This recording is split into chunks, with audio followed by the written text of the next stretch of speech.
Welcome to Mindful Contract Administrator.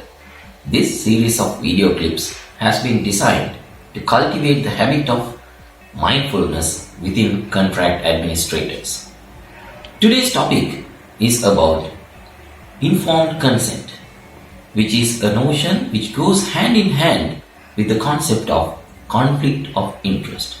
Now, when you talk about conflict of interest, we need to understand what that particular notion is. A conflict of interest situation arises when delivering a professional assignment as a contract administrator or any other field. Now, depending upon the capacity, the magnitude and the nature of the professional assignment, the conflict of interest situation may arise in different caliber, such as a party conflict, own interest conflict, or as well as confidential information conflict. Now, let us understand in any of these situations what happens if you have a conflict of interest situation which you may need to get an informed consent. Now, as an example, suppose you are a consultant quantity surveyor that you are supposed to do a tender evaluation. In this scenario, if there is a contractor who really wants to participate in this contract, yet suppose he is a relative of you. Now, when you get to know about this particular relative who is participating in this tender and you are supposed to do a tender evaluation, this particular conflict of interest situation occurs because you have two different interests in this scenario. One is to select the best tenderer who can deliver this project. Number two is to cater the requirement of your relative. Whether you like it or not, you have that unconscious bias within you in order to give favoritism to this particular person. So, when you get to know about this, what could you do? Of course, first of all, you have to see whether it is prohibited by the law. Because if it is prohibited by the law, there is no way that you can participate in this tender. Because in most of the countries, there are regulations and procedures which has been set forth to avoid this sort of situations.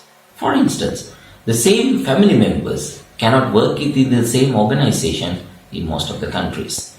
However, if it is not covered by the law, you have to seek conflict of interest situation. You have to escalate that particular situation to all the stakeholders who may have been affected by this particular situation, because it may be an unfavorable situation for the other candidates or other tenderers, or it may be an unfavorable situation to the person that you are going to evaluate as well.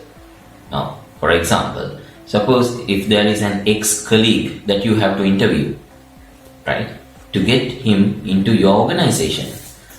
Now you realize the fact that this particular person was not performing well, even though he is known to you.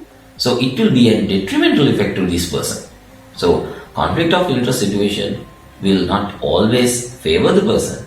Okay, it may be detrimental to the person as well. So whatever the situation is, now you have to inform all the affected parties. Now, when you're talking about all the affected parties, let me give you an example. When I was working as a contract administrator within an employer, I had to interview one contractor's key personnel, right, in order to be assigned for this particular project.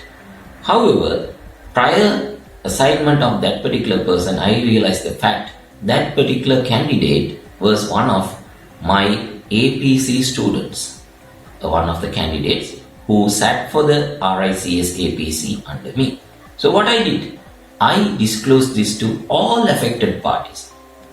One, my employer, that is my boss, who may be affected. Then I went to the engineer and I disclosed the fact to the engineer as well, because engineer is the main contract administrator of this particular project. Thirdly, the consultant quantity surveyor was informed, because this particular person, if appointed, will interact with this consultant quantity surveyor as well. And last but not least, the person who is the contractor, the contractor's employer should be informed about that, because if they object, since you know this guy, you may be giving an unfavorable decision about this guy. I need to clarify that one. So, the people who have been affected or who may be affected in the future has to be informed. All the parties have to be informed prior proceeding with my assignment. So, what I did was I informed all these people, and when I got the consent from these people, I proceeded with the interview.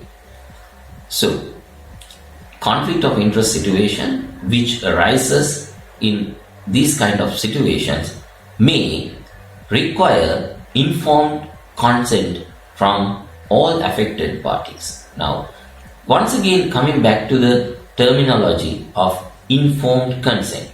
Consent means you are getting the green light from someone. Informed means that you make aware of the people, right?